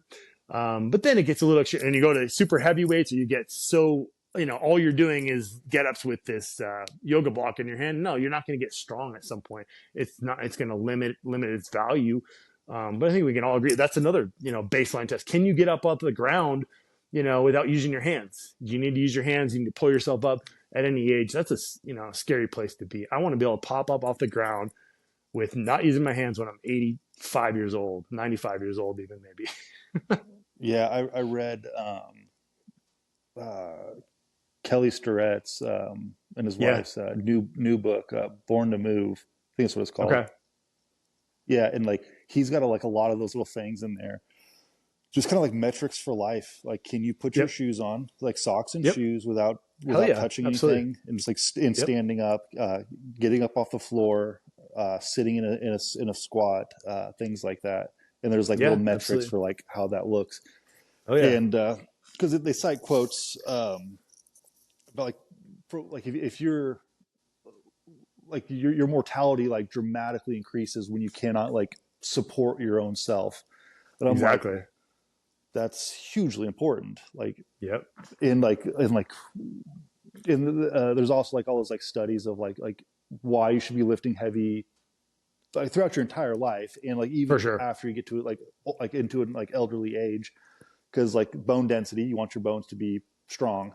Because like the minute you break a hip, your mortality just again goes through the roof. Like you don't have much time left, like statistically. Yep. Yeah. All good points for sure. Yeah. just good things to do for your life. Yeah. Yeah. It's just, again, easy for those. I'm not trying to pick on the heavyweight guys. I just can't help it too. Like, the heavy, it's like, it's so easy to go back in the gym and keep loading that bar. Like, yeah, I'll work, and they'll do a couple half-ass, rocks and rolls. And I did a whole, I call it crash proof, because it was kind of geared to, we have a lot of skiers and snowboarders. And that was something like one of my COVID projects that I put out through Original Strength there too. And like, getting people literally rocking and popping up off the ground in all these different ways. Thinking from kind of snowboarder skier mentality, or like the fall risk. It sucks to think about that too. But if you have a fall on the ice or whatever in any conditions, are you able to hopefully prevent the fall, be resilient, prepared? But if you do have a fall, are you going to, be crash proof with that, and some of that hypertrophy stuff. Yeah, that helps. If you're stronger, all things are better when you're stronger, and have some padding in good places for sure. Absolutely. I've heard those stories. You have too, I'm sure. People getting in car accidents that are bodybuilders or professional athletes, like they come out a lot better from, God forbid, they come out from that better because of that. And the doctors are just like, wow, you did so much better than the average person. So, hey, that's pretty cool stuff. But yeah, like, why not have the other stuff? Why not? Again, I'm getting more into the conditioning side. Yeah, that's not directly going to help my Highland Games, but it's going to help me live longer.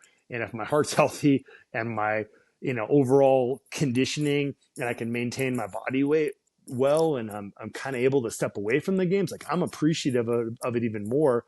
At some point it's going to take something off the top end of my throws, but I think, it doesn't take as much as you might think. And there's so much more, from a holistic side, not to get too far off that with our Highland Games, focus on performance too.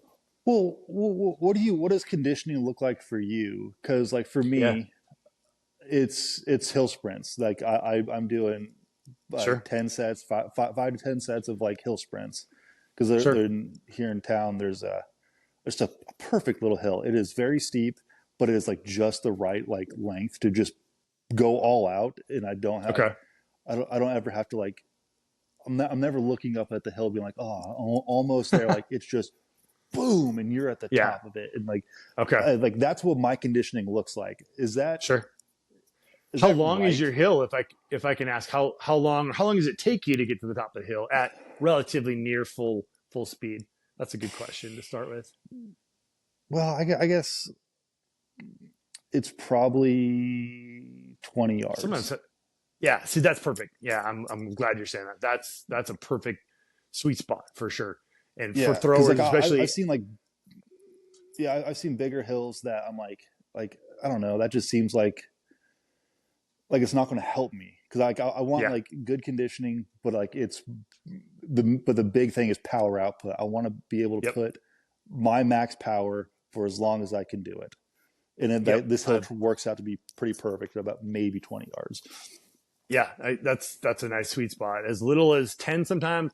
I pretty much, especially on a hill, sometimes I'll run uphill with towing chains behind me, but generally that's on like a flatter surface when I'll use the chains, because I don't have the hill, access and stuff too. So it just, I would still tip that into, yes, that's more specific speed performance conditioning. I would still ask people in the off season, or you even too, at a minimum, I like one longer session where it's low and slow. For me, it's rucking now. It's putting 30 plus pounds on my back and going in odd terrain. For a 300 pound or more dude, it might just be literally walking. You're going to walk for 40 minutes to an hour. Half of it is even like the mental aspect, or those daily walks, especially for the big dudes. Just go for a little walk after you eat a big meal. Enough research has been showing like that's going to help your insulin levels. There's pro strongman. I think it was Brian Shaw talking about that kind of stuff too. Like, go for a walk. Or I know Stan Efferding really emphasizes that. So I love seeing that kind of stuff. Just go for a dang walk. That's not going to do the crazy stuff for fat burning and for your cardiovascular system, but it's flushing the system. It's keeping it going. I like when there's a little bit, like, again, I'd say carry, like for a thrower, carries, do at least one kind of, suck session where you're just maybe carrying for closer to a minute. And I would be careful not to go too heavy. A lot of people get into this really hot zone. We call it anti-glycolytic training is the technical term for that, where we're able to go not in that feel the burn. We're still able to somewhat, catch our breath. We're right on that edge. When we hit that edge where we're burning like heck, we're going to start to detract from the goal of, recovering well, having the conditioning. We're going to start zapping a little bit of strength or pulling off juice off the battery kind of thing too. But if we do that in the right context, or like right now I just shared this on my recent post too, like doing lunges, but they're slow, methodical lunges. I'm adding a little bit of chains instead of doing the actual protocols more on up a hill. You could try something like that, or maybe, you might have to start at the bottom of the hill and work up. Do a lunge. As much as walking lunges kind of suck, it's a total body. Everything's working total body. You could add like a pack or the chains on the back there too, or whatever, eventually, but it's more like up to 2 minutes. But I'm listening to these, I call it the stop signs, where we're looking at these areas where we're not going too heavy. My heart rate's not cranking, but I'm moving at a little higher intensity. I'm pushing up into that area. My legs aren't just on fire burning. Anywhere from like 30 seconds to sometimes, 2 minutes. That would be like one other session during the week if we can spare that time and energy. And again, looking at longevity, the two greatest predictors now, thankfully, guys like, Huberman and Peter Attia, if people are familiar with them, they're preaching some really good stuff, and looking at the research is grip strength. Heck yeah, I love, grip training more than ever. And then it's VO2 max. So working that true higher level conditioning. Could be, kettlebell swings, but it's, or there's a program called Simple and Sinister that I did in the off season for many years. And it's like a 1-to-1 work to rest ratio. So you're not completely gassed. You're not trying to knock on CrossFit, but a lot of typical, let's say the average CrossFit gym in the past. There's some really good programming that's done in CrossFit too. But and Kelly, you mentioned Kelly Stretch was one of the original CrossFit owners, and he wrote Supple Leopard back in, I think, 2009, maybe 2010. Like, we were digging that stuff and eating it up back then. But working into some, I liked the Supple Leopard. My only issue with it was a textbook, and I didn't know it. Yeah, and so like it's a lot. So his newer book, Born to Move, it's more my speed. Like the Supple Leopard is great. I get you. Like if I'm like kind of like going down a path on something, like I can like look to it and be like, okay, here we go. That spools me up a little bit better. But like I think the average bear will could do some of it, could use his the Born to Move book a lot better, because it's like just simpler. That's cool. Yeah, I haven't read it yet, so I'm intrigued to see what he's up to nowadays too. But yeah, there's so much stuff like that that's thankfully coming more to the forefront. But just to summarize that, getting moving after those meals would be easy enough win. I think there's sort of no excuse to that. Doing a longer session, getting out, we'll get out with the family and we'll all put on backpacks and we'll go out and do our ruck for the week. And we're just, afterwards, you're not feeling smashed. You're just feeling like, oh yeah, I could still train after that.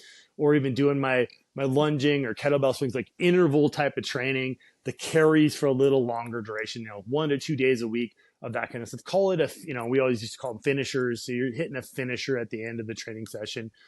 Sometimes it could be rotating between sets really quickly, or we call them these, loaded resets. So we're doing like things like, it sucks, but, crawling. I've had Danny Autry doing a lot of things like crawls and backwards crawls, and we're doing like a minute of that. And again, we're listening to the body. We're not smashing it, and we're working fairly hard, and we're taking a nice, decent rest. The heart rate and metabolism, everything's getting worked from that. Yeah, we're going to get some fat loss benefit stuff, but I'm not necessarily after like all this, body image stuff. It's like condition the heart, get the body moving better. We're going to respond better. We're going to be more resilient. People, I don't think totally get what that is. Or again, when we talk conditioning, it's like, oh, I do CrossFit, or I'm a runner, or not so much in the Highland Games, but you get the average person like, oh yeah, I run, or I do whatever. Like, that's where some of the right dose, rather than like true HIIT training, like the high intensity interval training, people, I think, generally get that all wrong, where it's just smashing themselves super hard, little rest, like sometimes high demand, high risk activities, like a barbell snatch or something. Like, we're going to do barbell snatches for a minute, and then we're going to go right over to something else. Like, that's high level stuff. No way in heck I would ever do that. Kettlebell, we can get away with a little bit more kind of stuff like that. And we'll do, different kettlebell snatches are great. Swings are great. Getting more into the quality of that kind of stuff is a great conditioning tool. And like I said, carries would probably be the number one for throwers. And like you touched on too, like the mental aspect and maybe for, some of that longevity piece would be great. And then you can cut that out quite a bit. If you're, again, performance side of things by preseason, I'm doing less of that. In season, yeah, I'll still go on, my weekly kind of ruck stuff or get out on my paddle board and I'll try to hit, sometimes I'll half-ass or cut out my longer duration carries, but I don't think that drains me much. I think it gives back a lot more than it takes away from the time, energy, listen to the body, make sure you're recovering well, you're caloric and your sleep's good all around. But we could do a whole nother podcast on just recovery and sleep and, some of the odds and ends of training too. And again, I just think that conditioning gets muddy, what people call cardio conditioning, all that. And it can get very complicated. Part of that's my, my background. I'm working in cardiac rehab and pulmonary rehab. Yeah, that can get super technical and all the different zones that people are training in. Don't obsess about that, but get your body moving. This last thought is just on doing your step. Everybody has a cell phone on them. Yeah, I'd like that they leave their phone at home when they're going for a walk or something too, but get your step count up a little bit higher. There's enough evidence on that and certain things that are tearing down, like, oh, you don't necessarily need 10,000 steps a day, but why the heck not? Get your step total in for the day, move your body a little bit more in different ways, get up and wiggle around and move around, dude. Like, it's kind of that simple. Yeah, there was a time when it was like 12,000 steps a day. That's what you're aiming for. Sure. And then it went to 10, and now they're like, well, you don't necessarily need 10. And my thought is just, well, why not? Like, that's not like that crazy. Like that's like, that's a nightly walk around the block, and you're Amen, like, right? throughout your day, and then you have dinner, and then the family goes and walks around the block together. Like, one is good family time, and two, like you're actually moving. You're not just sitting at your desk all day long. You actually it's not crazy to do, especially if you have a desk job. I mean, again, I get where that's harder, and I had, thankfully in my career, almost always. I mean, there's days and times, and still where I'm grinding away, I have to sit at my desk and do my work. But I've set my lifestyle up enough where, I'm on my feet. I'm getting 10,000 steps a day just on my property, from chopping wood to hauling stuff around, playing with a dog. Like, why not just take some breaks like that? And I get where true, like, city folk can't do that as well. It's harder to get out. It's harder to take, on your lunch break. But thankfully, I always did that too. I'd get out on my lunch break, and I work for the hospital, long days. I'd still get outside, move around at lunch. I get out nowadays. I can't say enough about that. And like everybody I work with, you're getting out. I just call it, for our kids too, we just have them do morning movement. You're going to get out for at least 5 minutes. You're going to get sun on your skin. You're going to ideally go out, barefoot or not a lot of clothes on. You're going to get your feet in the ground, and you're going to go move around. And we'll give them a little script. Like, my daughter's working on pull-ups right now too, getting better at pull-ups, so we'll give a little bit of skill work in there. We'll pepper some of that in, but like, why not get up first thing and move your body, go do some of these reset patterns and these deep breathing, go move around a little bit. That's a secret for sure. It's not, hopefully not a secret, but I think those little movement flows or whatever you want to call it, I think that's faded out a little bit. There's all these like 5-minute flows and things like that. Do some, yoga type of movements and, move your joints around in different patterns. Take it, if you've never had your shoulder through in range motions, and then you go out to Highland Games field, you haven't reached overhead all week long or pressed overhead or, done some things up there too, done a Turkish get up, whatever it is, there's no overhead. Your body doesn't know what this is about. It's going to adapt to the stresses you put on it, or, you're stuck like this. And then all of a sudden, like, oh, we're going to go out and we're going to squat heavy, or we're going to throw the hammer or whatever it is, it makes sense that your body's going to say, I don't know if I can cash that check. I'm not sure if that's something I'm going to, be able to do well. And it's just, priming the body for that, getting out of those. You're going to adapt to those. It's just called the SAID principle, specific adaptations to impose demand. It was straight out of our exercise, physiology 101 kind of stuff too. But I think some of that just gets swept aside. Some of those fundamentals, like, your body is going to adapt to those things. It's nice to have a shiny program or a Kelly Starrett, template on this. Like, I get that. I think we're just so heavy into like, well, what is the exact, perfect program for me, rather than like, I probably should just, generally move my body really well and set my lifestyle up and my family, set the example for the friends and family and everybody else, where that can exist. And, that's my biggest key to, I guess, longevity besides the healthy, overall boring lifestyle habits, good sleep and whatever too. Yeah. Very good. So, we're coming up on time. Yeah. Rocking in. You got anything to plug? Your coaching, YouTube, things like that? Sure. Yeah, I have, Empowered Strength is my I don't do as much on Instagram. I'm putting out a little bit more stuff again. YouTube is kind of where I'm going to spend more of my time, and that's also under Empowered Strength. And people can always message me on any of those platforms, Facebook too.